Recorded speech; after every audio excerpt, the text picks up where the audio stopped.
would be 1st and 2nd Timothy and Titus, were not written by Paul. So this is a really interesting conversation that we need to have. I would encourage you guys to check out this video on YouTube if you want to see a defense of traditional authorship, and this video as well where the guy that I'm stitching, Dan, gets a direct response. But I want to do a thought experiment. What if 1st and 2nd Timothy and Titus weren't actually written by Paul?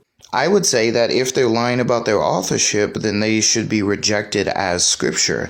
That's going to rub a lot of people the wrong way, but I think the people who are going to be most affected by that are going to be the Catholic and Orthodox churches, because for Protestants, we recognize that the canon lists of scripture is fallible, just meaning that it could be wrong, and Protestants have argued that throughout the history of the church.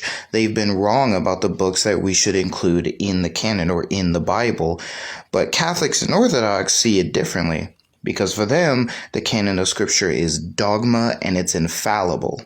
Maybe a Catholic or Orthodox will try to say that just because they have an infallible list of books that make up the Bible, that doesn't necessarily mean that every single statement in those books is true. But that kind of gets them into a sticky situation, right? Because, again, how could this list of books be infallible if there are errors in the books? So I think Protestants would have a really easy time with this, but what do you think?